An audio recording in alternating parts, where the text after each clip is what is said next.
Hello friends, आप सभी का स्वागत करते हैं हमारे चैनल ज्योति फन ब्लॉग पर। तो आप सब देख रहे हैं दर्द से मोहब्बत भाग 145। इससे पहले इस कहानी के 144 भाग अपलोड हो चुके हैं चैनल पर। प्लीज़ आप सब लोग ज़रूर पढ़ लीजिएगा। अब तक आप सब ने पढ़ा था रुद्र ने किट्टू को गले लगा लिया और फिर किट्टू भी रुद्र के सीने में खुद को छुपाने की कोशिश करने लगती है। तो वहीं दूसरी तरफ रूही, जो अपने कमरे की बालकनी में खड़ी होकर चांद को देख रही थी, उसने भी अपनी आंखें बंद की हुई थी और फिर उसे रोहान का चेहरा नजर आ जाता है और फिर तभी उसका फ़ोन वाइब्रेट होता है और फिर उसका ध्यान खो जाता है। तो चलिए देखते हैं। इतना तो आप पिछले भाग में पढ़ चुके थे, अब आगे इस कहानी में क्या होने वाला है। फ़ोन टेबल पर रखा हुआ बार बार वाइब्रेट हो रहा था, जिसकी वजह से हल्की हल्की साउंड क्रिएट हो रही थी। और फिर बाहर जब बालकनी में रूही, जो खड़ी हुई अपने ही सुध में रोहान को याद कर रही थी, उसे महसूस कर रही थी। उसने भी अपने फ़ोन को वाइब्रेट होते हुए महसूस नहीं किया। उसका फ़ोन बार बार वाइब्रेट कर रहा था। वो तो आंखें बंद किए हुए थी और रोहान के साथ सपनों की दुनिया में खो चुकी थी। इधर दूसरी तरफ रोहान भी, जो अपने कमरे में ही बैठा हुआ था, रूही को बार बार कॉल पर कॉल किए जा रहा था। वो भी रूही से बात करना चाहता था, लेकिन रूही तो अभी कॉल को रिसीव ही नहीं कर रही थी। रोहान अपने फ़ोन को बार बार देखकर बोलता कि यार, अभी से ही इतना ज़्यादा एटीट्यूड है इसके अंदर, जब मेरी बीवी बन जाएगी तब क्या करेगी ये मेरे साथ। अगले ही पल रोहान, जो खुद में ही खुश होकर बड़बड़ाते हुए बोलता है कि नहीं, मेरी रूही एटीट्यूड नहीं दिखा सकती, क्योंकि मेरी रूही सबसे अलग है। वो किसी और की तरह है ही नहीं जो एटीट्यूड दिखाएगी। रोहान भी उठकर सीधा बालकनी में आ जाता है। रोहान ने भी अपने दोनों हाथ अपने पॉकेट में डाल लिए थे और फिर चांद को देखने लगता है। अचानक ही रोहान ने भी चांद को देखते हुए कहा कि रूही, मैं आ जाऊँ क्या तुमसे मिलने के लिए? मुझे तुम्हारी याद आ रही है। और वही रूही, जो अपने बालकनी में खड़ी हुई थी, उसने भी अपनी आंख बंद करके मन ही मन कहा कि हाँ, आ जाओ ना रोहान। तो रोहान के चेहरे पर तो एक बड़ी सी मुस्कुराहट आ गई थी, जैसे उसने रूही के दिल की बातों को सुन लिया हो। और अगले ही पल रोहान अपने कमरे से निकलकर बाहर की तरफ जाने लगता है। उसे तो बहुत ही ज़्यादा बेचैनी हो रही थी रूही से मिलने के लिए। रोहान अपने घर के गार्डन में पहुंचा और फिर गाड़ी में आकर बैठ गया, इस बात से बिल्कुल बेफिक्र कि उसका पूरा परिवार अभी उसे बालकनी से देख रहा है और बहुत ही ज़्यादा शॉक्ड है। रोहान को तो लगा था कि उसे कोई भी नहीं देख रहा है। वो अपनी गाड़ी में स्टार्ट करके वहां से चला गया था। रोहान के जाते ही पूरी फैमिली एक दूसरे को हैरानी से देखने लगती है और समझने की कोशिश करती है। और फिर तभी एक तंज भरी मुस्कान के साथ अरमान बोलता है कि क्या किस्मत है मेरे भाई की, जब मन करता है अपने होने वाली बीवी से मिलने के लिए चला जाता है। और एक मैं हूँ, मैं एकदम पागल हूँ, जिसका कुछ भी नहीं हो सकता है। कोई भी मुझसे मिलना ही नहीं चाहता है। अरमान ने ये बात बोलकर निशी और अपने माँ पापा को देखा था और फिर तीनों ही अरमान को देखकर हंसने लगते हैं। तीनों के चेहरे पर मुस्कुराहट आ गई थी। अरमान बोलता है कि हंसने वाली बात नहीं है पापा मम्मी, जरा देखो ना, रोहान के ससुराल वाले कितने ज़्यादा अच्छे हैं, कितने ज़्यादा समझदार हैं। और एक मेरे ससुराल वाले, और जो खासकर मेरे ससुर जी हैं, वो तो मुझे देखना भी पसंद नहीं करते हैं। तो फैमिली क्या खाक देखेगी। शोभित ने भी अरमान के कंधे पर हाथ मारकर कहा कि तो बच्चे काबिल बनो ना, ताकि रुद्र की नज़रों में चढ़ सको तुम, क्योंकि रुद्र को कोई भी चीज़ जल्दी से पसंद नहीं आती है। इतना आसान नहीं है उसे मनाना। अरमान भी सिर खुजाता हुआ बोलता है कि हाँ, ये बात तो मैंने भी नोटिस की है पापा, लेकिन हाँ, ससुर जी की नज़रों में उठना भी बहुत ज़्यादा मुश्किल है। तो शिखा हल्का सा मुस्कुराकर बोलती है कि देखो, प्लान ए तो है ही, जिसमें तुम अपने ससुर जी को पटा लो, वरना प्लान बी को एग्जीक्यूट करेंगे। हमें कुछ ना कुछ करके रुद्र भैया को मनाना तो पड़ेगा ही। शोभित ने भी ताली बजाकर कहा कि क्या बात है, क्या उच्च विचार है मेरी बीवी के। अपनी होने वाली बहू को किडनैप करने पर कितना ज़्यादा उमाड़ा है, कितनी ज़्यादा जल्दी है इसे। ये बात सुनकर तो निशी भी हंसने लगी थी। सच्चा देवा फैमिली आपस में ही बहुत देर तक बातें करती रहती है और फिर उसके बाद निशी और अरमान अपने माँ पापा को गुड नाइट बोलकर वहाँ से चले गए थे अपने अपने कमरे में सोने के लिए। उन दोनों के जगह जाने के बाद शोभित भी बेड पर बैठता हुआ एटीट्यूड के साथ बोला कि तुम्हारा बेटा बहुत ही ज़्यादा बदमाश हो गया है। शिखा भी बेड पर लेट गई और फिर शोभित के बाजू पर अपना सिर रखकर बोलती है कि आखिर अपने पापा पर जो गया है, इसीलिए सारे कर्म आप वाले ही तो है इसके अंदर। बदमाश तो होना तय था इसका। और फिर वैसे भी यही तो दिन होते हैं बच्चों के, जब शादी से पहले बच्चे एक दूसरे से मिलते हैं, बहुत सारी बातें करते हैं, एक दूसरे के साथ वक्त बिताते हैं, खट्टी मीठी बातें होती हैं उनके बीच, एक दूसरे के नज़दीक आते हैं, बहुत ज़्यादा प्यार वक्त होता है इन सब में। शिखा अपने ही धुन में बोले जा रही थी और शोभित जो शिखा को ही घूर कर देखे जा रहा था। शोभित ने भी शिखा के माथे पर प्यार से किस करके कहा कि मगर तुमने तो ऐसा वक्त देखा ही नहीं है शिखा अपनी लाइफ में, जब साथ में वक्त बिताते हैं। और ये सुनते ही शिखा को भी शोभित के साथ बिताई हुई वो रात याद आ गई थी जिसे शिखा कभी भी याद नहीं करना चाहती थी। और फिर अगले ही पल शिखा की आंखों में हल्का हल्का सा पानी आ गया था, उससे वो रात याद आ गई थी। शिखा वो पानी शोभित से छुपाना चाहती थी, लेकिन शोभित ने शिखा के दोनों आंखों पर बारी बारी से चूमते हुए बहुत ही प्यार से और लाचारी भरी आवाज में कहा कि सॉरी सॉरी शिखा, मुझे माफ कर दो। लेकिन वो कहते हैं ना, जो होता है बहुत अच्छे के लिए ही होता है। मैं अपनी गलती मानता हूँ कि मैंने तुम्हारे साथ जबरदस्ती किया था, मैंने तुम्हारे साथ गलत किया था, लेकिन गलती नहीं करता तो तुम शायद मेरी ज़िंदगी में कभी भी नहीं आती। और तुम मेरी ज़िंदगी में नहीं आती ना, तो सच कहता हूँ मेरी ज़िंदगी का ठहराव कभी भी नहीं होता। ठहराव नहीं आता तो इतना अच्छा परिवार नहीं मिलता, मुझे 2 बेटे और 1 बेटी नहीं मिलती, और फिर हमें क्या चाहिए, मुझे तो बस मेरा परिवार चाहिए। शिखा के चेहरे पर भी हल्की सी मुस्कुराहट आ गई थी और फिर उसने भी अपना सिर शोभित के सीने पर रख दिया था और शोभित ने भी अपनी पकड़ शिखा पर कस दी थी, उसे अपनी बाहों में कस लिया था। दोनों कुछ बोल नहीं रहे थे, बस एक दूसरे को महसूस कर रहे थे कि तभी शोभित ने शिखा के सिर को सहलाते हुए प्यार से कहा कि कल चलना है ना जय और जिया के घर रोहान का रिश्ता मांगने के लिए, इसीलिए कोई भी जल्दबाजी मत करना। शिखा बोलती है कि हाँ हाँ चलेंगे, लेकिन साथ साथ अगर अरमान का भी रिश्ता पक्का हो जाता तो बहुत ज़्यादा अच्छा होता। शोभित बोलता है कि अरमान का भी हो जाएगा, परेशान होने की ज़रूरत नहीं है, लेकिन पहले अरमान को रुद्र की नज़रों में खुद को साबित कर देने दो, उसके बाद ही अरमान का रिश्ता पक्का होगा। शिखा ने भी हाँ में अपनी गर्दन हिला दी और फिर शोभित शिखा के बालों को हल्का हल्का सा सहलाने लगता है। थोड़ी देर के बाद शिखा आराम से सो जाती है, तो वहीं दूसरी तरफ रोहान ने भी गाड़ी जय जिया के घर के आगे बाहर आकर रोक दी थी। रोहान अभी जैसे ही गाड़ी से बाहर उतरा, उसके सामने दक्ष की बाइक आकर रुक जाती है, तो दक्ष ने भी रोहान को अपने घर के सामने देखा तो जल्दी से उतरकर रोहान के पास आ गया और फिर इज्जत के साथ बहुत ही प्यार से बोलता है कि अरे रोहान, आप यहाँ पर इतनी रात में, क्या हुआ, कुछ प्रॉब्लम है क्या? रोहान का ध्यान अभी दक्ष पर बिल्कुल भी नहीं था। रोहान कोई बहाना बनाना चाहता था कि वो यहाँ पर क्या कर रहा है, लेकिन उसके पास अभी कोई भी बहाना नहीं था। फिर भी रोहान ने अपनी लड़खड़ाती हुई जुबान से कहा कि वो मेरी गाड़ी खराब हो गई थी ना, इसीलिए। तो दक्ष ने हल्का सा हंसकर कहा कि हाँ हाँ,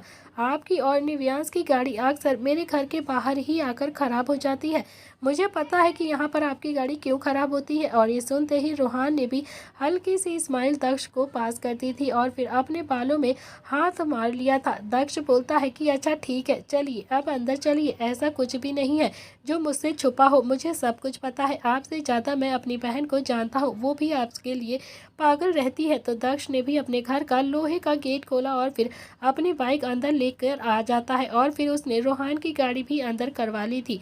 रोहान गाड़ी से उतरा और फिर दक्ष को देखने लगता है, तो दक्ष बोलता है कि क्या हुआ, आप मुझे ऐसे क्यों देख रहे हो, जैसे मुझे खा जाओगे अभी? तो रोहान ने भी कहा कि अरे दक्ष, थोड़ा सा अजीब लग रहा है ना मुझे, मैं पहली बार तुम्हारे घर पे आया हूँ, कोई कुछ पूछेगा तो? दक्ष हंसकर बोलता है कि जब ससुराल बन जाएगी ना, तब तो रोज आ जाओगे ना, मैं रोज आपका वेलकम करूंगा इसी तरह से। इतना कहकर दक्ष ने भी रोहान को अंदर चलने का इशारा किया और फिर रोहान, जो अपनी जगह से बिल्कुल भी हिला नहीं था, उसे बहुत ज्यादा अजीब लग रहा था। रोहान बोलता है कि तुम्हारे पेरेंट्स क्या सोचेंगे मेरे बारे में? तो दक्ष ने कहा कि ऐसा तो नहीं है कि मेरे पेरेंट्स आपको जानते नहीं है, माँ तो आपकी फैमिली डॉक्टर है ना, वो तो आपको देखकर बहुत ज़्यादा खुश हो जाएगी और उन्हें बहुत ज़्यादा अच्छा भी लगेगा, चलिए अंदर चलिए, इतना ज़्यादा मत सोचिए। तो रोहान बोलता है कि लेकिन मैं उसे कहूँगा क्या? तो दक्ष ने भी हंसकर स्टाइल मारते हुए कहा कि अरे आप कह देना कि आप यहाँ से गुजर रहे थे, इसलिए सोचा कि आप सबसे मिलता चलूँ। तो दक्ष इतना कहकर रोहान को अंदर लेकर आ गया था और फिर सब डाइनिंग एरिया में बैठे हुए डिनर कर चुके थे और सब एक दूसरे से बातें कर रहे थे। रोहान को वहां पर देखकर सब समझ गए थे कि रोहान इतनी रात में यहाँ पर क्यों आया है। तभी जिया ने भी रोहान को बैठने का इशारा करते हुए मजाक में कहा कि रोहान आओ आओ बैठो। तो रोहान भी शर्माते हुए बैठ गया और फिर तभी दक्ष बोलता है कि अरे बड़ी माँ, घर के सामने से जा रहे थे तो मैं इन्हें अंदर लेकर आ गया। रोहान को अभी बहुत ज्यादा शर्म आ रही थी। आखिरकार था तो वो रुद्र का ही बेटा। कुछ मामलों में वो बहुत ही ज्यादा ऑकवर्ड फील करता था, कुछ मामलों में वो बहुत ही ज्यादा शरीफ था। तभी वृंदा बोलती है, लेकिन जय भैया, रोहान का घर के बाहर से गुजरना तो बेकार हो गया, रूही तो यहाँ पर है ही नहीं। वीरू ने भी रोहान को थोड़ा सा टीज करते हुए कहा कि अरे तो क्या हो गया, ये कौन सा हमारी रूही से मिलने के लिए यहाँ पर आया था, ये तो हम सबसे मिलने के लिए आया था, है ना रोहान बेटा, तुम यहाँ पर रूही से मिलने थोड़ी ना आए थे। तो रोहान ने भी अब हल्की सी हाँ में अपनी गर्दन हिला तो दी थी, लेकिन अब उसका वहाँ पर बैठना मौत के बराबर हो गया था। वो तो वहाँ पर रूही से मिलने के लिए ही आया था, रूही से तो मिला भी नहीं, बाकी पूरे परिवार से वो मिल लिया था। पहले बाहर दक्ष ने उसकी बैंड बजा दी थी और फिर अब घर के अंदर सब ने उसकी बैंड बजा दी थी। उसका मुंह तो एकदम से उतर गया था और फिर तभी नियति भी किचन में से पानी लेकर आई और फिर रोहान की तरफ बढ़ाते हुए बोलती है कि लीजिए, पी लीजिए पानी। तो रोहान ने भी अब पानी का ग्लास नियति के हाथों से उठाया और फिर उसमें से 2 घूंट सिप लेते हुए टेबल पर रख दिया और फिर वहां से खड़ा होकर जाने की तैयारी करने लगा। फिर सबको देखकर बोलता है कि अच्छा आंटी, अब मैं चलता हूँ, काफी देर हो गई है। ठीक है अंकल, अब मैं चलता हूँ। इतना कहकर रोहान वहां से जाने के हुआ कि तभी वृंदा धीरे से बोलती है कि अरे ये क्या बात हुई, इतनी जल्दी आए और अभी से जा रहे हो, रूही नहीं है तो क्या तुम चल दोगे यहाँ से। रोहान ने भी पलट कर वृंदा को देखा और फिर हल्का सा मुस्कुराते हुए कहा कि नहीं, ऐसी कोई बात नहीं है, काफ़ी ज़्यादा देर हो गई है ना, माँ पापा इंतज़ार कर रहे होंगे, फालतू में परेशान होंगे, इसीलिए मुझे अब चलना चाहिए। इतना कहकर रोहान अभी थोड़ा सा और आगे चला और फिर तभी नियति बोलती है कि रोहान जी, जो सब मजाक कर रहे हैं आपके साथ, रूही कहीं पर भी नहीं गई है, वो यही है, अपने कमरे में है, आपको सब ऐसे ही परेशान कर रहे हैं। और ये सुनते ही रोहान के चेहरे पर जो मुस्कुराहट अभी उड़ गई थी वो जल्दी से वापस आ गई थी। उसने भी पलट कर अब सबको घूर कर देखा तो सब एक साथ मीठी सी मुस्कुराहट के साथ रोहान को ही देख रहे थे। और फिर तभी जिया ने कहा कि रुको रोहान, अब नहीं जाना है, तुम रात को यहाँ पर ही रुक जाओ। तो रोहान अभी कुछ और रिएक्ट कर पाता उससे पहले ही जय बीच में बोलता है कि हाँ रोहान, काफ़ी ज़्यादा रात हो गई है ना, तुम्हारे पेरेंट्स भी वेट कर रहे होंगे, तो तुम्हें यहाँ से चले जाना चाहिए अब। ये सारी बातें सुनकर रोहान के चेहरे की मुस्कुराहट तो अब और भी ज़्यादा बढ़ती जा रही थी, जैसे उसे सच में बहुत मज़ा आ रहा। उसे बिल्कुल भी फर्क नहीं पड़ रहा था कि उसे अब सब कोई चिढ़ा रहा है, बल्कि वो तो यही जानकर काफ़ी ज़्यादा खुश हो रहा था कि रूही कहीं पर भी नहीं गई है, वो यहीं पर है और अब वो रूही से मिल सकता है, कुछ भी हो जाए। तो जिया ने भी अब रोहान को देखकर अपनी आईब्रो चढ़ाई तो रोहान भी अपने बालों में हाथ मारकर हल्की सी शर्म के साथ बोलता है कि प्लीज़ आंटी जी, क्यों परेशान कर रही हैं आप, अपने बच्चे को ऐसे कोई परेशान करता है क्या। तो जिया ने भी अपनी दोनों बाहें फैला दी और फिर रोहान जो 4 कदम बढ़कर जिया के पास आता है और उसके गले लग जाता है। जिया बोलती है कि रोहान, मैंने सपने में भी नहीं सोचा था कि मेरी बेटी वापस आ जाएगी और तुम उसकी ज़िंदगी में होके तुम उससे शादी करोगे, मुझे बहुत ज़्यादा खुशी हो रही है। रोहान जिया से थोड़ा सा दूर हुआ और फिर जिया के हाथों को पकड़कर उसकी हथेली को चूमकर बहुत ही प्यार से बोलता है कि जी आंटी, मैं रूही को हमेशा हमेशा के लिए खुश रखूँगा, इतना खुश रखूँगा कि वो आप सबको भूल जाएगी, मुझसे बहुत ज़्यादा प्यार करेगी। और ये सुनते ही जिया ने भी हल्का सा रोहान की बाजू पर मारकर कहा कि इतना भी प्यार नहीं करना तुम उसे, समझे कि मेरी बेटी मुझे ही भूल जाए, वो मेरे पास ही ना आए, इतना प्यार करना जितना एक पति अपनी पत्नी से करता है, समझे तुम, जितना कि मेरे जय मुझसे प्यार करते हैं, जितना वीरू वृंदा से प्यार करता है, उतना ही प्यार तुम्हें रूही से करना है। रोहान बोलता है कि नहीं आंटी, मैं तो रूही से ज़्यादा प्यार करूँगा, आप सबसे ज़्यादा प्यार करूँगा, आप खुद ही देख लेना, वो आप सबको खुद ही भूल जाएगी। और फिर तभी नियति बोलती है कि हाँ हाँ ठीक है रोहान जीजू, कर लेना आप अपनी रूही से प्यार, बहुत सारा प्यार कर लेना, लेकिन फिलहाल तो उससे मिल तो लीजिए, वरना तो वो सो जाएगी। तो नियति की बात सुनकर रोहान ने भी जय और जिया की तरफ देखा और उम्मीद भरी नज़रों से उनसे रिक्वेस्ट करने लगा, जैसे उनसे परमिशन मांग रहा हो। और फिर दोनों ने ही अपनी पलकें झपका दी थी। रोहान ने भी जिया का हाथ छोड़ा और फिर नियति से पूछा कि कौन से कमरे में है रूही, मुझे उसके कमरे में जाना है। तो नियति ने एक कमरे की तरफ इशारा करते हुए कहा कि उस कमरे में है रूही। तो रूहान भी अपने तेज कदमों के साथ उस कमरे की तरफ जाने लगा था। रूहान कमरे की तरफ जा रहा था और फिर तभी उसका फ़ोन वाइब्रेट होने लगता है। रूहान को बहुत ज़्यादा इरिटेशन होती है। रूहान ने अपना फ़ोन चेक किया तो वो रूही का ही फ़ोन आ रहा था। रूहान ने भी फ़ोन रिसीव करके कहा कि रूही, मैं इतनी देर से कॉल कर रहा था तुम्हें, तुम कहाँ पर थी? तुमने मेरा एक बार भी कॉल रिसीव क्यों नहीं किया? तो रूही बोलती है कि मैं बालकनी में खड़ी थी, फ़ोन अंदर रखा था, मुझे पता ही नहीं चला कि आपने इतनी सारी कॉल किया है मुझे। अचानक ही रूहान के चेहरे पर भी हल्की सी शरारत आ गई थी। तो रूहान बोलता है कि रूही, आज तुम कोई भी विश मांगो ना, मैं तुम्हारी विश जरूर पूरी कर दूंगा। और फिर रूही ने भी हंसकर कहा कि ऐसे थोड़ी विश पूरी होती है रूहान जी।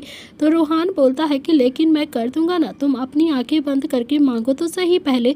तो रूही बोलती है कि सच कह रहे हो आप? मैं आंखें बंद करके कुछ भी मांगूंगी तो क्या मुझे मिल जाएगा सच में? तो रूहान भी अब रूही के कमरे की तरफ जाता हुआ बोलता है कि हाँ हाँ बिल्कुल मिल जाएगा, तुम एक बार मांगो फिर तुम्हें खुद ही पता चल जाएगा, लेकिन तुम पहले अपनी आंखें बंद करके अपनी विश मांगो। रूही भी हंसकर बोलती है कि नहीं, मैं जानती हूँ आप मेरा पागल बना रहे हो, मुझे ऐसे ही पढ़ा रहे हो ना आप।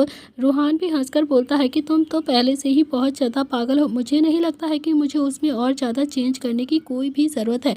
चलो अब जल्दी से अपनी आंखें बंद करो और अपनी विश मांगो। तो रूही ने भी अपनी आंखें बंद की और फिर मन ही मन कुछ बोलकर अपनी आंखें खोली तो उसके सामने अभी रूहान खड़ा हुआ था। रूहान को वहां पर देखकर रूही एकदम से चिल्लाने को हुई, उसकी आंखें एकदम से फैल गई थी। लेकिन तभी रूहान ने उसके मुंह पर अपना हाथ रखा और फिर बोलता है कि चिल्ला क्यों रही हो, इतना ज्यादा चीखने की क्या जरूरत है, प्लीज चिल्लाओ मत वरना सबको पता चल जाएगा कि तुम सच में पागल हो गई हो, समझे तुम। तो रूहान ने भी रूही के चेहरे से अपना हाथ हटा लिया और फिर अपना माथा रूही के माथे से लगा लिया। तो रूही को तो अब सच में यकीन नहीं हो रहा था कि रूहान उसके सामने खड़ा हुआ है। उसे तो अपनी आंखों पर यकीन ही नहीं था। उसने भी थोड़ी देर पहले ही रूही ने रूहान को सपने में देख रही थी और फिर अब रूहान जो उसके सामने ही आकर खड़ा हो गया था। रूहान और रूही दोनों ने ही अपनी आंखें बंद की हुई थी और दोनों ही एक दूसरे के साथ बिताए हुए हर एक पल को याद कर रहे थे। तो रूही और रूहान के रिश्ते ने बहुत कुछ झेला था और फिर फाइनली उन दोनों की शादी होने वाली थी। वो दोनों हमेशा के लिए एक होने वाले थे।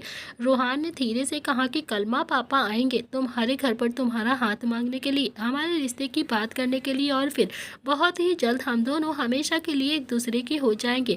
रूही ने भी अपना माथा रूहान के माथे से हटाकर रूहान के सीने पर अपना सिर रख लिया था और फिर रूहान ने भी अपनी पकड़ मजबूत कर दी थी, उसे अपनी बाहों में जकड़ लिया था। रूही बोलती है कि सबको पता है कि आप यहाँ पर आए हो। रूहान ने कहा कि और क्या, चोरी से थोड़ी ना मिलने आया हूँ मैं तुमसे, शेर की तरह सामने से आया हूँ तुमसे मिलने के लिए, मैं किसी से डरता थोड़ी ना हूँ, जो अपनी ही बीवी से मिलने के लिए आऊँगा तो चोरी से। तो ये सुनते ही रूही को तो एकदम से हंसी आ गई और फिर रूहान की तरफ देखकर बोलती है लेकिन प्रताप हाउस में तो ये शेर चोरी से ही मिलने आया था मुझसे।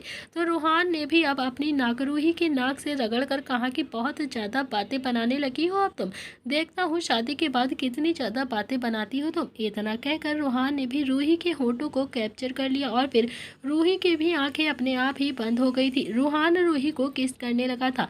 इधर दूसरी तरफ नियति जो अपने कमरे में गई और फिर उसने जैसे ही अपने कमरे का गेट खोला उसकी आंखें तो हैरानी से फैल गई थी। उसके बेड पर निव्यांश आराम से लेटा हुआ था और नियति को ही देख रहा था। निव्यांश को वहां पर देखकर रूही ने भी जल्दी से कमरे का गेट बंद किया और फिर हैरानी से बोलती है कि तुम यहाँ पर क्या कर रहे हो निव्यांश। तभी निव्यांश भी मुस्कुराकर बोलता है कि मैं यहाँ पर आना तो नहीं चाहता था, लेकिन क्या करूँ, सारे रीडर्स चाहते थे कि मैं यहाँ पर आऊँ और तुम्हारे साथ रोमांस करूँ, इसीलिए मैं तुमसे मिलने के लिए यहाँ पर आ गया। नियति भी अब निव्यांश के पास आई और फिर अपने हाथ बांध कर बोलती है कि तो चोरी से क्यों आया आप यहाँ पर, किसी को पता चल गया तो निव्यांश बोलता है कि आया तो चोरी से ही हूँ, लेकिन डरता नहीं हूँ मैं किसी से, किसी को भी पता चल जाएगा तो चल जाएगा, मुझे कोई फर्क नहीं पड़ता है। वैसे भी तुम्हारी फैमिली से पहले तुम पर मेरा हक है, समझे तुम, मेरी वजह से ही तुम अपनी फैमिली से मिली हो, मेरी वजह से ही तुम बोल पाई हो और मेरी वजह से ही तुम्हारी बीमारी भी सारी ठीक हुई है और तुम्हें एक गुड न्यूज़ भी देनी थी मुझे, इसीलिए यहाँ पर आ गया मैं। तो नियति बोलती है कि कौन सी गुड न्यूज़। तो निव्यांश बोलता है कि यही कि मेरा और टिया का डाइवोर्स हो गया है, फाइनली मैं उससे अलग हो गया हूँ। और ये सुनते ही नियति के चेहरे पर हल्की सी मुस्कुराहट आने लगी थी और फिर निव्यांश ने भी अपनी दोनों बाहें फैलाती थी। नियति भी जल्दी से बेड पर चढ़ी और फिर उसने भी निव्यांश को अपने गले लगा लिया। दोनों ही एक दूसरे की बाहों में जकड़ गए और अगले ही पल निव्यांश ने भी करवट लेकर नियति को अपने ऊपर कर लिया और फिर अपने होठ नियति की होठों पर रख दिए और उसे किस करने लगा। एक मीठी सी किस करने के बाद निव्यांश नियति से थोड़ा सा दूर हुआ और फिर से करवट लेकर उसने नियति को अपने ऊपर लेटा लिया। तो नियति बोलती है कि सच में तुम्हारा डाइवोर्स इतनी जल्दी हो गया है टिया के साथ, इतनी जल्दी उसने डाइवोर्स पेपर पर साइन कर दिया। मगर ये चमत्कार कैसे हुआ? मुझे नहीं लगता था कि टिया आपको कभी भी डाइवोर्स देगी। उसे देखकर तो ऐसा लग ही नहीं रहा था कि वो तुम्हें इतनी जल्दी छोड़ देगी।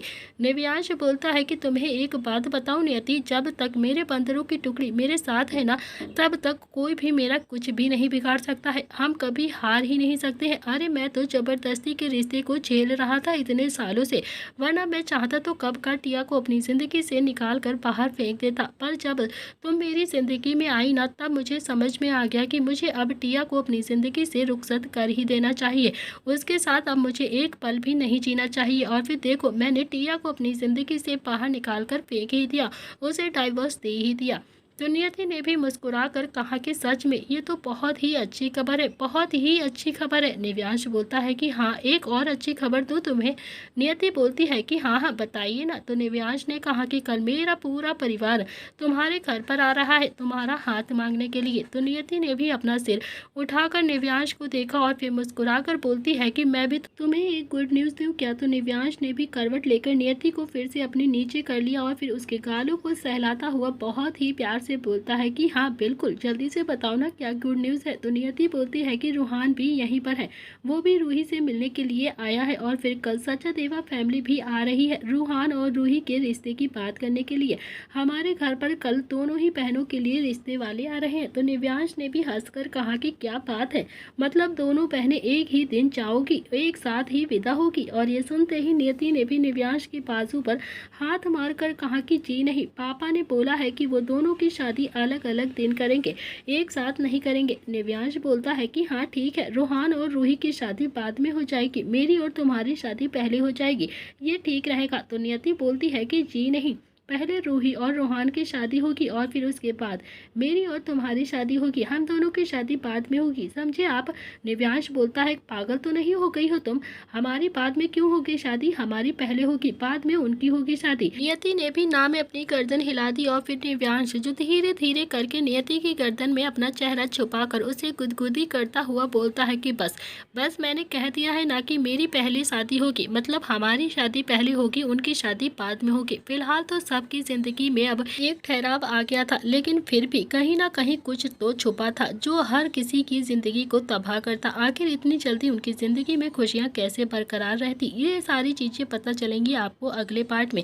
हर तरफ खुशियां आ जाती तो कहानी का तो बिल्कुल गुड़ गोबर हो जाएगा, नया ट्विस्ट आएगा इस कहानी में। इधर दूसरी तरफ निर्भय जो प्रताप हाउस के गार्डन में बेचैन होकर घूम रहा था, जैसे उसे निशी की याद आ रही हो, लेकिन उसने दिल की बात चेहरे पर आने ही नहीं दी थी। और वहीं संकल्प जो अपने कमरे से बालकनी में खड़ा हुआ हेडफोन लगाकर डांस कर रहा था और अपने गाने के साथ खुद को एंजॉय कर रहा था। उसने निर्भय को देखा तो उसे अब थोड़ी सी हैरानी हो गई, लेकिन फिर भी उसने सोचा कि शायद निर्भय ऐसे ही टहल रहा होगा गार्डन में। संकल्प भी डांस करता हुआ बाहर आ जाता है। वो अपने कमरे से चला गया और फिर आधा घंटा डांस करने के बाद संकल्प फिर से नाचता हुआ बालकनी में आ जाता है। तो उसने देखा कि निर्भय अभी भी गार्डन में ही टहल रहा है और कहीं ना कहीं थोड़ा सा बेचैन भी है। अब तो संकल्प को भी कुछ ना कुछ गड़बड़ लगने लगी थी।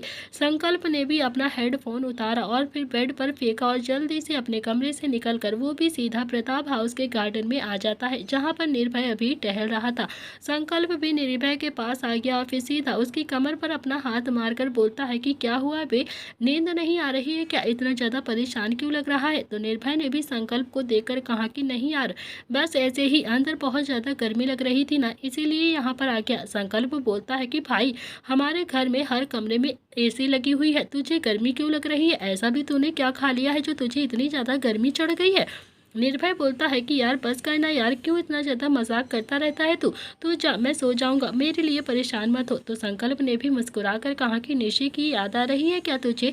तो निर्भय के चेहरे पर भी हल्की हल्की सी मुस्कुराहट आ गई थी। निर्भय बोलता है कि यार नहीं, ऐसा कुछ भी नहीं है, मैं उसे याद नहीं कर रहा हूँ। संकल्प ने भी कहा कि नहीं, मैं सब कुछ समझता हूँ, समझा तू, आज से पहले तेरी जिंदगी में कोई भी लड़की नहीं आई थी, लेकिन तू निशी के सामने बहुत ज़्यादा हीरो बन रहा था, जैसे तू उसे इम्प्रेस करना चाहता हो ना हो। निशी की याद तो तुझे आ ही रही है, अरे बता देना, बता दे मुझे कि तू उसे याद कर रहा है, तेरा भला ही कर दूंगा मैं। किसी और को बताया तो तुझे जला जला कर मार देगा, समझा तू? इसीलिए मुझे बता दे अपने दिल की बात, बता दे निशी को याद आ रही है तुझे, मिलने जाना है क्या? तो चले मिलने क्या उससे। तो निर्भय बोलता है कि नहीं यार, सच में ऐसी कोई बात नहीं है, तू ना गलत समझ रहा है मुझे और निशी को लेकर। संकल्प ने कहा कि ठीक है मत बताओ, लेकिन हाँ याद रखना मेरे अलावा कोई भी नहीं है जो तुझे निशी से मिलवा दे, समझा तू? इतना कहकर संकल्प वहां से जाने लगा और फिर तभी निर्भय ने भी संकल्प को रोकते हुए कहा कि यार यार संकल्प सुन ना, प्लीज रुक जाना एक बार। तो संकल्प ने भी मुस्कुराहट के साथ पलट कर देखा और फिर बोलता है कि अरे सोच क्या रहा है तू, चल चल चलते हैं ना मिलने के लिए उसे। तो निर्भय बोलता है कि यार चल तो लेकिन तू जानता है ना उसका बाप कैसा है, और वैसे भी बाप ही नहीं उसके दोनों भाई कैसे हैं, वो तो मुझे कच्चा खा जाएंगे अगर उन्होंने देख लिया। अगर उन्हें पता चल गया ना कि मैं चोरी से सचादेवा हाउस आया हूँ, वो तो हमारी फैमिली को बुलाकर अच्छे से बेइज्जती कर देंगे और फिर मुझे वहीं पर दफन कर देंगे। तू अच्छे से जानता है ना, अगर वानर सेना को पता चल गया कि मैं सचादेवा हाउस में गया हूँ चोरी से उनकी बेटी से मिलने के लिए, तो बेकार में ही हम पर बरस पड़ेगी। वो बिना बात के ही इतना ज्यादा गुस्सा होकर घूमती रहती है हमसे, और इस बात पर तो हमें काला पानी की सजा मिल ही जाएगी, और मैं नहीं चाहता हूँ उनके काले पानी की सजा। यार रहने देते हैं उससे मिलने के लिए। तो संकल्प बोलता है कि अरे यार प्यार किया तो डरना क्या, और वैसे भी तुझ में कमी ही क्या है जो वो तुझे रिजेक्ट करेंगे। अपने माँ बाप की इकलौती औलाद है तू, और बुआ को भी तो अब एक बहू चाहिए, उनकी भी तो तबीयत ठीक नहीं रहती है।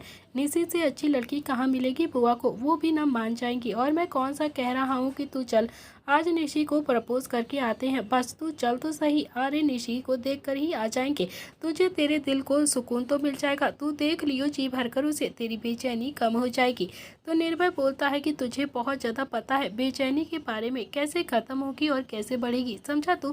तू ना चुप ही रहे। तो संकल्प ने कहा कि अरे यार मेरा तो हर दूसरे तीसरे दिन ब्रेकअप होता रहता है ना, तो मुझे तो पता ही होगा ना कि बेचैनी को कैसे ख़त्म करते हैं। मैंने तो ना जाने कितनी ही हसीन चेहरे देखे हैं, कितनी ही हसीनाओं ने मेरा दिल तोड़ दिया है। निर्भय ने भी अब थोड़ा सा मुस्कुराते हुए संकल्प की तरफ देखा और फिर संकल्प के कंधे पर अपना हाथ मार कर कहा कि अरे यार तू फिक्र मत कर, तेरी लाइफ में भी कोई लड़की जरूर आ जाएगी जो तुझे सच में बहुत ज्यादा प्यार करेगी।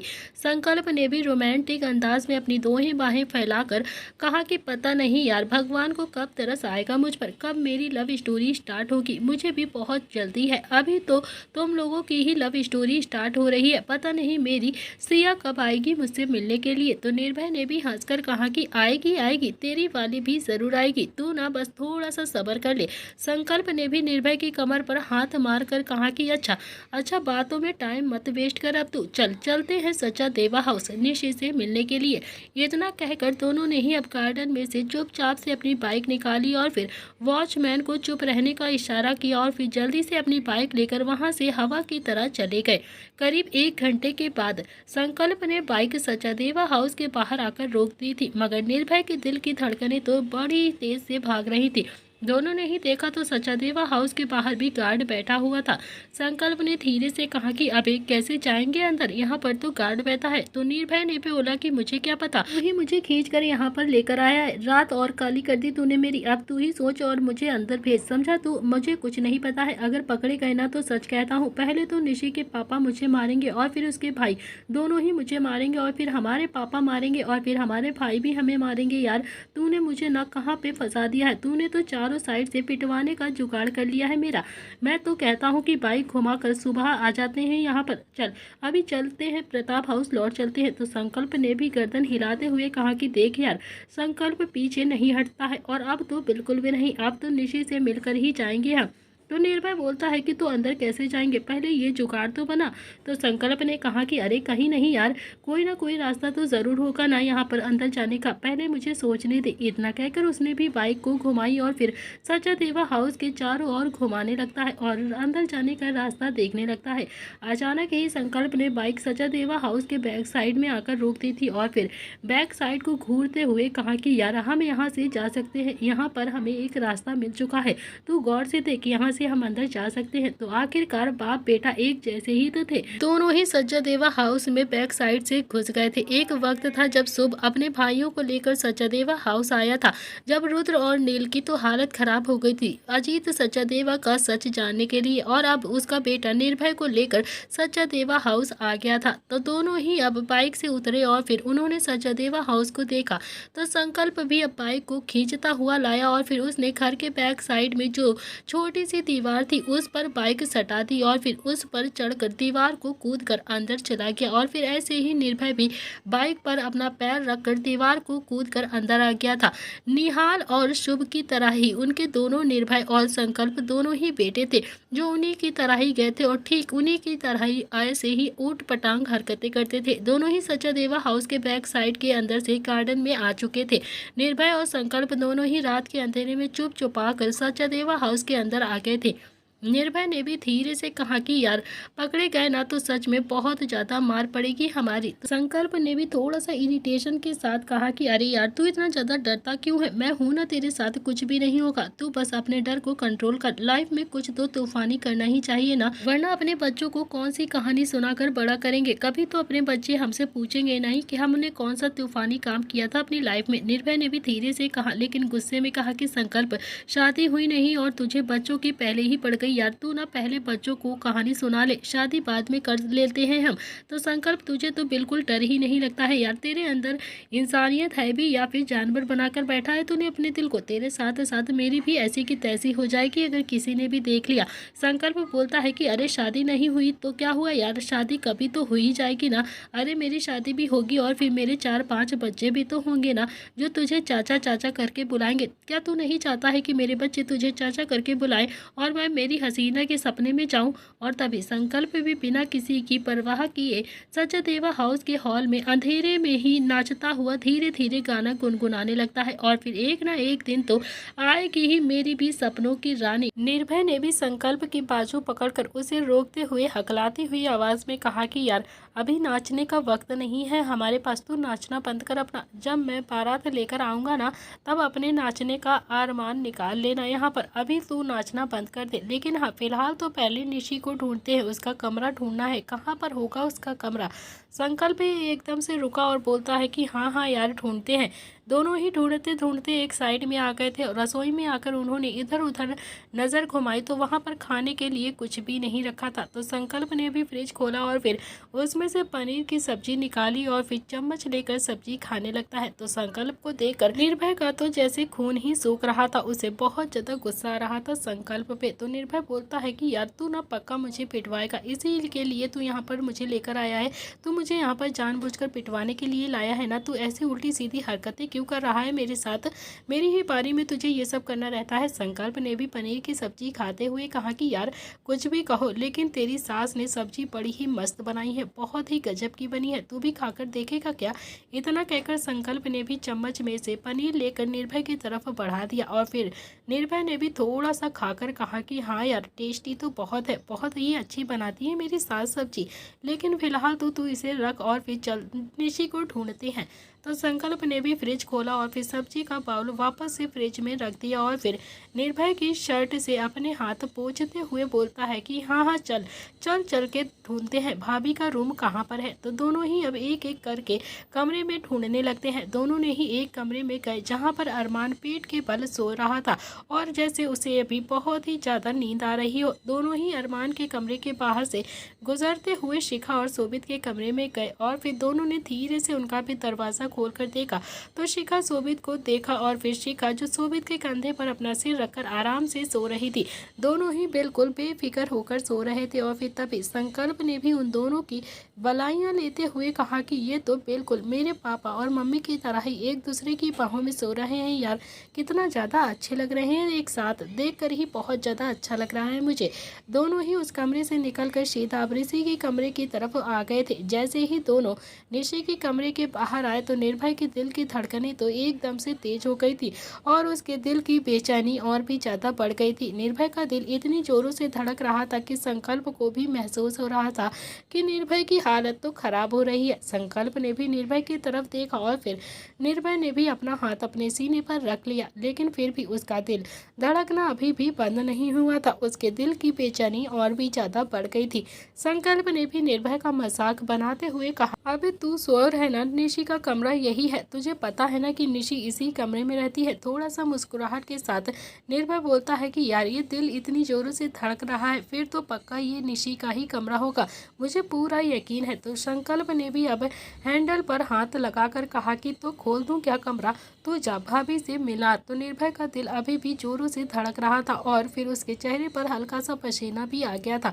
निर्भय ने भी हाँ में अपनी गर्दन हिला दी और फिर संकल्प ने कहा कि अबे जल्दी करना, अपनी धड़कनों को कंट्रोल कर, ये इतनी जोर से धड़क रही है कि मुझे भी सुनाई दे रही है। तो निशी का तो पता नहीं क्या हाल कर देगा, तू जल्दी से अपने दिल की धड़कनों को रोक, समझा तू। आखिरकार निर्भय ने भी अपने आप को कंट्रोल कर लिया था और फिर संकल्प की तरफ देखकर हाँ में अपनी गर्दन हिला दी। तो संकल्प ने भी धीरे से निशी के कमरे का गेट खोला और फिर जैसे ही उन दोनों ने निशी के कमरे का गेट देखा तो उन दोनों की आंखें तो हैरानी से फैल गई थी। निशी के कमरे में एक लड़का मौजूद था और निशी उससे बातें कर रही थी, जैसे उसे समझाने की कोशिश कर रही हो, उसे रिक्वेस्ट कर रही हो, उसे बहुत ज़्यादा मनाने की कोशिश कर रही हो, मगर वो लड़का जो गुस्से में भी निशी को घूर रहा था। तो निशी ने भी अब उन दोनों को देखा और फिर निशी के सामने जो लड़का था उसे देखा। उसने तो अभी सपने में भी नहीं सोचा था कि इस वक्त उसके कमरे में संकल्प और निर्भय आ सकते हैं। जब निशी ने उन दोनों को देखा तो थोड़ा सा वो शॉक्ड हो गई थी। जब निर्भय ने निशी के कमरे में एक लड़के को देखा तो उसके दिल एकदम से टूट गया था। उसके दिल टूटने की आवाज़ इतनी ज़्यादा तेज थी कि संकल्प ने भी सुन ली थी। संकल्प को भी सच में बहुत ज़्यादा बुरा लग रहा था इस वक्त निर्भय के लिए। संकल्प ने भी अब निर्भय की तरफ देखा तो निर्भय इस वक्त सच में बहुत ही ज़्यादा उदास सा होकर संकल्प को ही देख रहा था। और फिर तभी वो लड़का जो निशी से मिलने के लिए आया था वो जल्दी से बालकनी की तरफ भाग गया। वहां से भाग जाने के लिए तो निशी ने भी उस लड़के को देखा जो अभी अभी भाग रहा था उसकी बालकनी से, और फिर वो संकल्प और निर्भय को देखने लगती है। तो निर्भय तो अब बोलने की हालत में ही नहीं था, उसका दिल तो अब पूरी तरह से टूट गया था, जैसे उसे सच में बहुत बड़ा शॉक लगा हो, क्योंकि वो इतना तो समझ गया था कि अगर इतनी रात को निशी के कमरे में कोई लड़का है तो हो ना हो वो निशी का बॉयफ्रेंड ही होगा, क्योंकि इतनी रात में कोई भी लड़की अपने कमरे में किसी लड़के को नहीं बुलाती है सिवाय बॉयफ्रेंड के। संकल्प थोड़ा सा आगे आया और फिर बोलता है कि कौन था वो लड़का। निशी कुछ भी नहीं बोलती है क्योंकि उसे तो बहुत ज़्यादा घबराहट हो रही थी। उसे लग रहा था कि अब ये दोनों उसकी फैमिली को सारी बातें बता देंगे कि उसके रात के कमरे में एक लड़का आया था, रात को उसका बॉयफ्रेंड उससे मिलने के लिए उसके कमरे में आया था। तो संकल्प ने फिर से पूछा कि निशी तुमसे कुछ पूछ रहा हूँ ना मैं, कौन था वो लड़का बताओ मुझे। तो निशी को तो अब और भी ज़्यादा घबराहट होने लगी थी, क्योंकि संकल्प थोड़े से गुस्से से बोल रहा था। वो इतना ज़्यादा घबरा रही थी कि उसकी आंखें नम हो गई थी। संकल्प ने फिर से पूछा कि निशी प्लीज बताओ ना, मैं तुमसे कुछ पूछ रहा हूँ ना, कौन था वो लड़का। निशी फिर से धीरे से बोलती है कि राहुल वो मेरा दोस्त था। ये सुनते ही निर्भय का दिल जो पहले से ही टूटा हो था, जो पूरी तरह से चकनाचूर हो चुका था, उसका तो चूरमा बन गया था। गुस्सा तो अब संकल्प को भी बहुत ज़्यादा आ रहा था, लेकिन फिलहाल संकल्प ने भी मेच्योरिटी दिखाते हुए निशी की बाजुओं को पकड़ा और फिर उसे सोफे पर बैठाया और फिर धीरे से प्यार से समझाने की कोशिश करा। तो निशी की आंखों में भी पानी आ चुका था। संकल्प ने भी पानी का ग्लास लिया और फिर निशी की तरफ बढ़ा दिया। तो निशी ने भी धीरे से ग्लास पकड़ लिया था। संकल्प ने कहा कि रोना बंद करो, ऐसे रोते हुए अच्छी नहीं लगती हो तुम, पानी पियो और फिर सही से रिलैक्स हो जाओ। तो निशी ने भी पानी का एक घूंट पी लिया था, लेकिन उसे अभी भी बहुत ज़्यादा डर लग रहा था। संकल्प ने पानी का ग्लास एक साइड में रख दिया और फिर बोलता है कि अब बताओ कौन था वो लड़का और यहाँ पर इतनी रात को क्या कर रहा था। तो निशी की आंखों में अभी फिर से पानी आ गया था। निशी बोलती है कि आप मेरी फैमिली को तो नहीं बताएंगे ना, प्लीज़ आप मेरी फैमिली को कुछ भी मत बताइएगा। तो संकल्प ने भी ना में अपनी गर्दन हिलाते हुए कहा कि नहीं नहीं बताएंगे, अब बताओ हमें कि कौन था वो लड़का और यहाँ पर क्या कर रहा था। निशी बोलती है कि वो मेरा बॉयफ्रेंड था, मुझसे मिलने के लिए आया था, वो मैं ना बहुत दिनों से उससे मिली नहीं थी, इसीलिए वो यहाँ पर आ गया था। मैं अचानक से किडनैप हो गई थी और फिर वो यहाँ पर आ गई थी ना, मैं मुझे देखने के लिए आया था कि मैं ठीक हूँ या फिर नहीं। तो निर्भय ने भी हाथ बांधकर हल्के से गुस्से में कहा कि तो फिर डर कर भाग क्यों गया? क्यों भाग गया वो तुम्हें छोड़कर यहाँ पर? जब तुम मुसीबत में होगी तो क्या वो ऐसे ही भाग जाएगा तुम्हें छोड़कर? बोलो, ऐसा ही प्यार करता है वो तुमसे? वो ऐसे भागा था जैसे तुमसे कोई लेना ही देना नहीं हो उसका। उसने एक बार भी ये जानने की कोशिश भी नहीं की हम दोनों तुम्हारे क्या लगते हैं, और यहाँ पर वो हमें देखकर ऐसे भाग गया। मान लो कि हम दोनों चोर होते तब भी क्या तुम्हारा बॉयफ्रेंड तुम्हें ऐसे ही छोड़कर यहाँ से भाग जाता?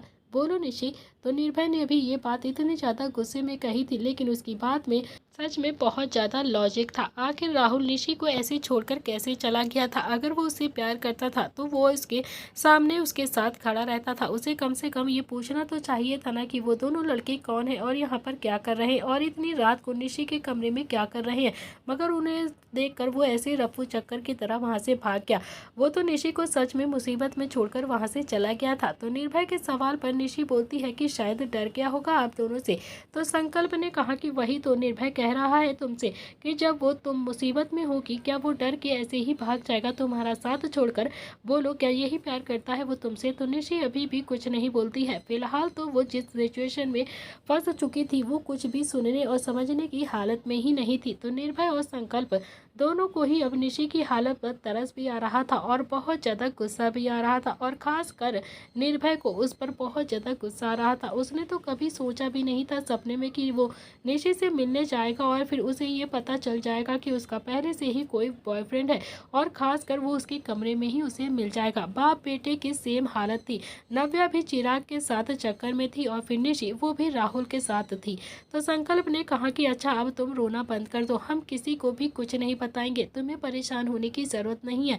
निशी अभी इतना ज़्यादा डर रही थी कि उसने ये भी नहीं पूछा था कि वो इतनी रात को यहाँ सचादेवा हाउस में क्या कर रहे हैं, वो दोनों उसके कमरे में इतनी रात को क्यों आए हैं। तो बस संकल्प की तरफ देखकर हाँ में अपनी गर्दन हिला दी और फिर अपनी नम आंखों से अपने आंसू पोंछ लिए। संकल्प ने निर्भय की बाजू पर अपना हाथ मारकर कहा कि चल चल चलते हैं, जो हो गया ना सो हो गया। तो संकल्प अभी जाने लगा और फिर तभी निशी ने भी किसी छोटे बच्चों की तरह संकल्प का हाथ पकड़कर उसकी आंखों में आंखें डालकर अपनी नम आंखों से देखते हुए कहा कि भैया प्लीज़ किसी को भी कुछ मत बताना, मैं नहीं चाहती हूँ मेरे भाइयों को पता चले या मेरी फैमिली को पता चले, वो बहुत ज़्यादा गुस्सा हो जाएंगे। तो संकल्प अभी फिर से अपने पंजों के बल बैठ गया और फिर उसने निशी की आंखों में बहते हुए आंसू को अपने एक हाथ से पोंछते हुए कहा कि तुम डरो मत, हम किसी को भी कुछ नहीं कहेंगे, तुम्हारी ये सीक्रेट किसी को भी नहीं पता चलेगा, हमसे बिल्कुल बेफिक्र रहो। लेकिन हाँ, तुम मुझे एक वादा करो कि तुम अब अपने माँ बाप की इज्जत दांव पर कभी नहीं लगाओगी, कभी भी तुम उनकी दांव पर इज्जत नहीं लगाओगी। देखो, मुझे नहीं पता है कि ये राहुल नाम का लड़का कैसा था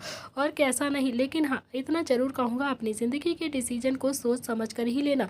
ऐसा ना हो कि तुम्हारे माँ बाप सड़क पर आ जाए और तुम कुछ भी ना कर पाओ उनके लिए। समझी? तुम अपने माँ बाप की इज्जत कभी भी दांव पर मत लगाना, इतनी बात याद रखना। निशी ने भी हाँ में अपनी गर्दन हिला दी और फिर दोनों ही वहाँ से जाने लगे। और फिर कुछ सोच कर निर्भय ने भी पलट कर कहा कि और हाँ, एक बात और निशी, राहुल से मिलना है तो घर के बाहर मिलो तुम, उसका ऐसे तुम्हारे बेडरूम में आना बिल्कुल भी अच्छी बात नहीं है, ये बहुत ही गलत बात है। कभी भी अपने कमरे में किसी को भी लड़के को मत बुलाना। निशी ने भी हाँ में अपनी गर्दन हिला दी और फिर दोनों ही भाई वहाँ से चले गए थे। अगले ही पल दोनों अपनी बाइक के पास खड़े हुए थे और निर्भय का दिमाग तो पूरी तरह से खराब हो चुका था। उसने तो कभी सोचा भी नहीं था कि उसके साथ ये सब हो जाएगा। संकल्प को भी समझ में नहीं आ रहा था कि वो निर्भय को कैसे समझाए, फिर भी निर्भय को समझाना बहुत ज़्यादा ज़रूरी था। ये पहली बार था जब निर्भय का दिल किसी लड़की की तरफ से झुका था और फिर एक तरफ से टूट चुका था, झुकने से पहले ही टूट गया था। संकल्प भी ये बात समझ रहा था, क्योंकि आज से पहले कभी भी निर्भय ने किसी भी लड़की के बारे में सोचा तक नहीं था। संकल्प बोलता है कि चल चलते हैं। निर्भय भी बाइक पर बैठ गया और फिर संकल्प ने भी बाइक स्टार्ट कर दी। संकल्प बाइक चलाता हुआ बोलता है कि निर्भय यार, तू ऐसे मुंह मत बना यार प्लीज, तू ऐसे रहता है ना तो मुझे बिल्कुल भी अच्छा नहीं लगता है। कोई बात नहीं निशी, अगर तुझसे प्यार नहीं करती है तो तेरी जिंदगी में कोई और लड़की आ जाएगी। निर्भय ने कहा कि संकल्प देखा यार, 19 साल की लड़की है वो और उसका बॉयफ्रेंड भी है, और तो और उसके घर में उसके बेडरूम में भी मिलने के लिए उससे आ गया था। मुझे ना निशी पे सच में बहुत ज़्यादा गुस्सा आ रहा है। पता नहीं ये लड़की ना क्या कर रही है अपनी लाइफ में, ऐसा ना हो कि कुछ उल्टा सीधा काम करती और फिर इसे पछताना पड़े। तो संकल्प बोलता है कि अरे यार, उल्टा सीधा कुछ भी नहीं करेगी, वो समझदार है, आखिरकार सचादेवा फैमिली की बेटी है वो। तूने देखा ना उसके माँ बाप कैसे हैं, कैसे उल्टा सीधा काम तो वो कभी भी कुछ नहीं करेगी, समझा, तू बेफिक्र रहे तू। निर्भय बोलता है कि यार फिर भी यार, देखा ना बॉयफ्रेंड उसका, लगता भी नहीं था कि उसका बॉयफ्रेंड होगा। संकल्प बोलता है कि अरे यार, ये ना तेरे कहने की बातें हैं, आजकल तो 6th-7th की लड़कियों को अभी बॉयफ्रेंड हो जाता है, वो तो फिर भी 19 साल की है। लेकिन हाँ, एक प्रॉब्लम ज़रूर है, मुझे उसका बॉयफ्रेंड कुछ ठीक नहीं लग रहा था।